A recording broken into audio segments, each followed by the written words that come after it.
Hello and welcome to SBN News. I'm Kendra, the Head of Community at SBN. And I'm Scott, the Head of Marketing at SBN. This is our 14th episode of SBN News, and we've welcomed 29 guests on the show. You can subscribe and rewatch the series so far via the link to our YouTube page. And as always, if you're watching and you would like to join us for a chat, get in touch. Scott and I have come very accustomed to these weekly chats, and we love hearing what you're up to and sharing your stories with our audience. Yeah, and as always, we like to start with a look back at who's been in the news this week. So we are starting with Gavin Tweedy was a big story. Gavin was announced as chair of the Scottish Net Zero community. He's an active member of Scottish Business Network, and he's been involved in the design and development of the Net Zero community, and we're really excited to have him on board to lead the project forward. Congratulations are in order. Ineas O'Hara and the team at Away from the Ordinary were nominated for Best Whisky Tasting Experience at this year's SME News Scottish Enterprise Awards. Essence of Harris were also mentioned in an article in the Herald this week. They were talking about the increased sales in hand sanitizers online, and they made specific mention of the generous project Jamie ran in the summer to create and distribute hand sanitizers free of charge to hospitals, carers and local businesses in the Highlands and Islands. Blue Sky Experiences also had some exciting news this week. They've partnered with Surviving and Thriving to deliver a programme this April aimed at upskilling some of the heritage workforce in Scotland. Dundee Museum of Transport, Historic Churches Scotland and the Highlanders Museum are among 40 organisations joining the programme this year. For those who have been following Scottish football this year, the story has been all about the revival of Livingston under new manager David Martindale, with the highlight reaching the Betfred Cup final. To celebrate this, SBN member and Livingston local Matuga Rum have created a match day rum box so you can enjoy the final from home with some amazing spiced rum. For those of you looking for some listening, our latest episode of the SBN podcast series went live this week as Fraser sat down with Martin Perry, the Scottish table tennis star. Martin's very funny and charismatic, and also being a world-class table tennis player, despite being born with one leg and both hands missing. Search Scottish Business Network in Spotify, SoundCloud, or wherever you get your podcast to listen to this week's episode. Now, moving on to some events that are coming up, we've got a whole host of things for you to look forward to. We've officially announced our members-only event on Thursday, February 18th, with the Department of International Trade, which is going to cover all things global free trade agreements. We'll be joined by Crawford Falconer, Second Permanent Secretary and Chief Trade Negotiation Advisor at the Department of International Trade, as well as Marion Sudbury, Director of the UK Regions at DIT. The event is going to be an opportunity to hear firsthand about the upcoming trade agreements and the opportunities this will bring for Scottish companies in new international markets. We also have a couple of events on February 16th, as you might all know. Our Lunch and Learn series continues with Scotland House, as we've got R. Michael Anderson covering the 12 principles for reshaping how to lead in this next normal and beyond. There's still spaces left if you want to join us. You can sign up in the details below. And if you want to learn more about this, Michael covers it extensively in his book. Later on the 16th, we've got our Scottish Business Showcase event where we hear from 3 speakers, Pure Gin, Future X and Hayes Summit. And they'll be talking about their growing businesses and share their unique ask, which will help them continue to scale. We then move on to the big Net Zero one-day digital conference on the 18th in the afternoon. Climate science tells us that to meet our 2050 goal, we have to halve global emissions between 2020 and 2030. Join us to hear from global explorers, business owners who are campaigning for a net zero future and the benefits that will come from having the global consciousness focused on Scotland in November at COP26. There are more events from members which you can also join this month, including an outlook on Scotland's future with the St Andrews Society of San Francisco, tourism in Scotland and what it will look like after COVID, and much, much more. As always, you can find all the details about this on the SBN members portal. But there's plenty more to stick your teeth into, and we're going to hear about some of that today. Yeah, I'd like to welcome our first guest today, which is Sylvia Baldock, the Becoming More Significant expert. Hello, Sylvia. Hi, Kendra. Lovely to be here. Well, it's nice to have you back on SBN News. Our audience may have seen you earlier in our series, but for those joining today, can you introduce yourself and tell us a little bit more about the work you do? Absolutely. And the becoming more significant expert is how I am known. And this all started, about 3.5 years ago when I listened to a podcast. No, actually, it was a webinar, and a quote by Oprah came on screen, which said, "Don't worry about being successful, work towards becoming significant, and the success will naturally follow." And so I started to look into that, research it, talk to people about what success meant to them, and realize that success is normally measured in terms of material wealth. What kind of house do you live in? What kind of car do you drive? How much money have you got, etc. And while that's all necessary to live and to have choices, when we measure our purpose in life in terms of material things, it can seem incredibly shallow. Whereas significance is all about the difference you're making on the planet, the difference you're making to the people that you work with, live with, and that ripple effect that you're setting off by making a difference. So it started a whole series of turning my business into being all about becoming more significant. So I work with people on a one-to-one basis. I run masterclasses. I've just finished writing my book, and I launched my podcast on becoming more significant in January. Amazing. You've been busy, and I love how passionate you are and how everything you do aligns with that core message of empowering people. Now, last time you were here, we heard you speak about how you are embracing the current circumstances and exploring various opportunities that align with your passion. So you've mentioned your book and the launch of your podcast. Can you tell us a little bit more about that? Yes, well, the book is really pulling together a lot of the work I've been doing over the last sort of 15, 20 years. And it's because I'm running this online program now, which is a 6-week, quite intense program. I have so often wished that I could send more information on the different masterclasses that I'm running every week.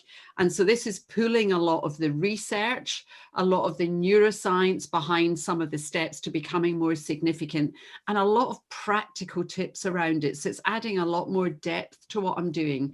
And I've really enjoyed writing it and doing the research behind it. And lockdown and not having to travel has given me that extra time to put that into place. And my plan was to launch the book and then launch the online program. But of course, when we went into lockdown and everybody was really struggling, it just felt like the right time to launch the online program. So I launched it in June, and currently I'm taking the 8th cohort through it and just loving it and seeing real transformation. And then it just seemed to be the right time to get this message out globally, and to launch the podcast. And through the network, I was introduced to various people who have really helped me to get up to speed very quickly with the podcast. And I'm just loving it, loving every minute of it. Yeah, you've had 11 episodes, is it, of your Yes. podcast already? Can you share some of the people that you've interviewed and some of the takeaways? Absolutely. I mean, SBN has been such a rich pool to fish in. And Russell Dalgleish was one of the first people that I interviewed. And we had a wonderful chat, and I learned loads about Russell that I didn't know.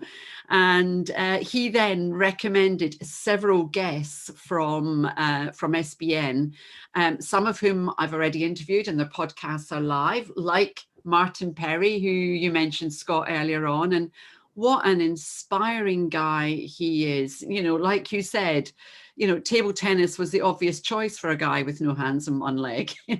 He's got such a wicked sense of humor. And the fact that, his parents and his brothers never treated him as disabled. So he decided he wasn't going to let disability hamper him in any way. And when it got to the end of our conversation, he said, being born disabled is the best thing that could ever have happened to me, because without it, I would never have had the opportunities in life that I've had.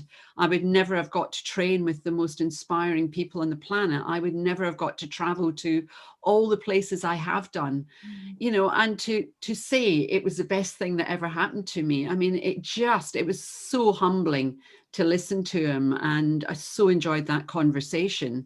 One of the big takeaways from Russell was the mentoring with younger people, because, you know, he does a lot of mentoring, but he said he learned some of his greatest lessons from the young people doing reverse mentoring, like a number of years ago, introducing them to things like Uber and introducing them to Fiverr, and then being able to pull together a website on a plane on the way back from Hong Kong, you know, and put together a mailing list and actually email people. I thought that was just fascinating. And he was talking about how also you learn so much more from your failures than you do from everything going well. And then Claire Alexander, SBN member in South Africa, who was swimming for Scotland and then had a near-death accident, which meant she could no longer swim. And then how she pulled herself back from that. And as soon as she was able to walk, took up football. Well, of course she would after a near-death car crash, you know. And then her ethos was always to be the best that she can possibly be in whatever she does. And now with the Africa Scottish network that she's launched, which is already in 11 countries and has got 75 businesses and a long waiting list, she's making such an impact on being the best in the world. And she and her business partner have launched a brilliant movement over there called Illumai Nation. And it's all about addressing the gender inequality and the diversity inequality. Initially, their idea was just for women, but it's for men as well. And I'm going to be supporting that movement through the medium of the podcast and talking about what they're doing. And I'm already connecting to and interviewing people in Africa and South Africa that can get involved in that. So it's opening up channels for me, not only to get the Becoming More Significant message out there, but also to get the message from my inspiring guests out there and to have more of a global impact, which is just so exciting. Well, you've definitely got a lineup of inspiring individuals there, as you mentioned, and I encourage everybody to tune in to that podcast and hear those inspiring stories. Now, obviously, you still deliver your coaching for individuals and groups, as you mentioned earlier, to build on their personal presence and stand out. Is there any programs coming up that you would like to share and any key dates? Yes, so I run the Becoming More Significant program, which is a 6-week program. It's very intensive. There's a weekly masterclass, which is an hour and 45 minutes. And then between that, I send extra information, preparation notes, and I do a video each week about what we're going to be studying and how to get the most out of it. So that's going on at the moment. And the next one I'm going to be launching on the 18th of March. It's a small group. It's usually between 6 and 8 people maximum, so that we can have enough time to interact, get into breakout rooms, discuss what we're doing. And as I say, it's quite intense. So it takes you from wherever you are to being a lot more clear on who you are and where your natural strengths lie. So I use the Contribution Compass profile in the first session. Second session's all about powering you up to be the best version of you, physically, mentally, spiritually, and emotionally. The third one is very powerful. It's personal branding. And I get you to ask people that know you really well 3 key questions, which brings up so much powerful stuff about how you're seen by other people. And then what the delegates are doing is using those phrases and words in their LinkedIn profile, on their website, in their About Me pages, because it's easier to use words that other people have used. It doesn't kind of feel like you're bigging yourself up. And then we go on to look at vision and values and getting really clear on what your values are and if you're aligned with that and what your vision is for the future. And then today's session I'm running after this call is on goal mapping. So let's turn all that information into something really strategic that you can work on right now and turn it into actions. And then the final session is pulling all that together. And what are we going to do with it? And how are you going to continue to evolve and grow going forward? So yeah, that's, I love running it. It's incredibly exciting. And just seeing the transformation in the guests is wonderful. So if anybody wants to know more about it, please just get in touch with me. It's sylvia@sylviabaldock.com. Amazing. You've rounded that up nicely. People can be inspired by the podcast and then have the practical steps with you to become more significant. So it was a delight to hear from you, Sylvia, and thank you. And I'm sure we'll be hearing from you again soon. Thank you so much, Kendra. And please welcome our next guest, Bart Kowalczyk. Hello, good morning, good afternoon, everyone. Hi there, Bart. Thanks for joining us from a very frosty Edinburgh, I believe. Yes, it is quite a lot of snow here. I'm on the west side of Edinburgh, and it's pretty nice. Yeah, it's nice with the sun. I think at night time it gets a bit scary. Thanks for joining us today. Just before we start, I just wanted to say that so you're the founder of a company called Polish Business Link. I was wondering if you could tell us a little bit more about why you started the company and how it helps support the Polish business community here in Scotland and the rest of the UK. First of all, thank you very much for inviting me, and it's incredible to be a part of the SBN community. So we're talking about SBN community. So the business I run pretty much reflects the start of my life, really. So you can tell from my accent and from my my second name is that I'm not born in Scotland, but I live in Scotland for 15 years. So before I jump into to tell you a little bit more about business, is a little bit about my story. So I came to Scotland first back I think 2004 or 5, something like this. And I ended up in Scotland, in Inverness. I joined just for a vacation, really, to get some work and polish my English, really. The reason it was Inverness because my now wife then it used to be in part of the Socrates Erasmus exchange study in that place. So we love really Inverness. We when we came back, I graduated economics in Poland, and that was a little bit of tough times. In Poland, when it comes to job market and so on, we decided to actually come back, but not to Inverness, but to Edinburgh. And since then, I thrive and I work here. I love Scotland. I love Edinburgh. So the Polish Business Link came up, born actually in 2010, because I was first in the networking space, and I was trying to open my business. I didn't know who I need to talk to and how I am actually approaching this. And someone just told me, you better ask some people how to run the business. And this is how I've started the business called now Polish Business Link. At that time, I approached British Polish Chamber of Commerce. I did some mingling around. And they convinced me to maybe run the event and combine with the people like me. And surprisingly, my first event in Royal Society of Edinburgh attracted 110 people, and we talk about loads of different things at that time, about the funding, about the business development, and so on. Just to keep the story short, after so many years, we developed a number of charters within the organization. We work with diverse communities, so not only Polish, but also those who born outside of UK or Scotland and are doing business in Scotland, helping them to actually run the business, but also understand the cultural difference, how to actually how to develop business, how to sell, how to build relationship. And obviously, when it comes to our events, London became more major hub. So although I live in Scotland, before COVID, I used to run quite a lot of events in London. And what always amazes me is that the sort of the ties between Poland and Scotland go back far further than sort of a lot of people realise. But you mentioned their events, and as Scottish Business Network, we do a lot of events, and in the B2B event space, it's drastically changed in the last 12 months.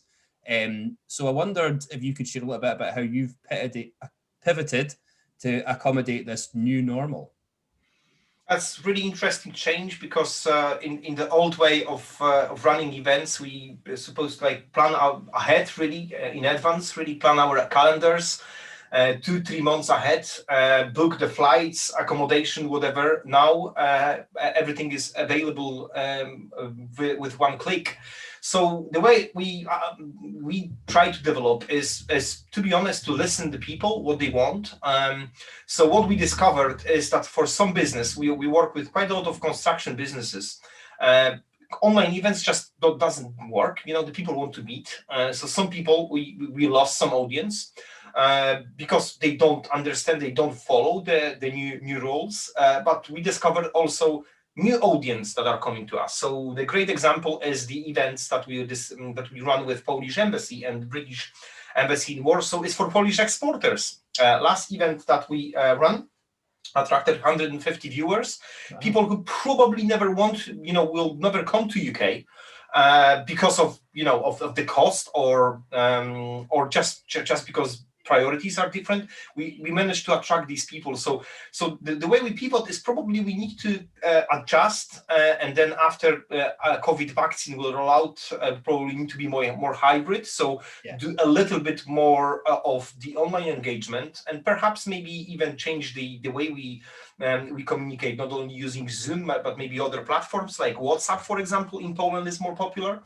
But second way is people actually are desperate to meet, to talk. We're all closed behind the doors and run events. So it's probably we want to kind of change and listen and run loads of surveys and ask you what you guys want and how you want us to deliver. Well, I suppose that's the best way to find out, isn't it? You ask your audience and then the audience deliver. So you wear many hats, Bart, and outside PB Link, you found success with Automate Now, where you focus on delivering practical HubSpot solutions. I was wondering if you could tell us a little bit more about that.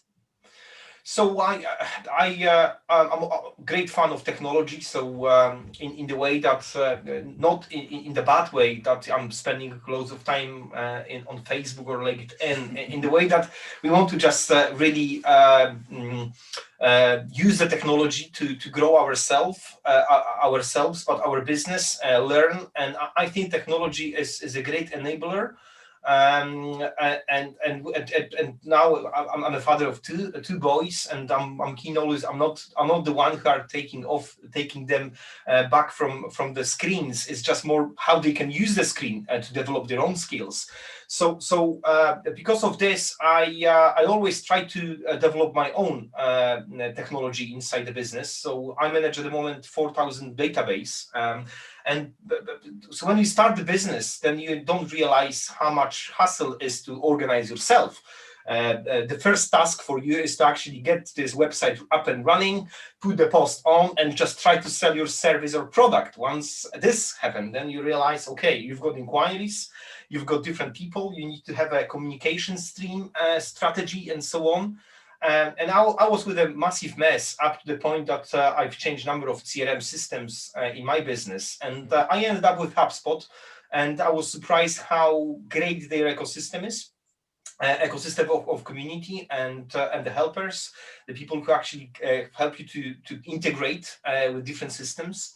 And my members ask me, okay, Bart, what are you doing with your system that we have a relevant message at the right time? And that happened before COVID. I've delivered a number of face-to-face consultancy, and now obviously 2020 was a massive change because then I became a UK partner.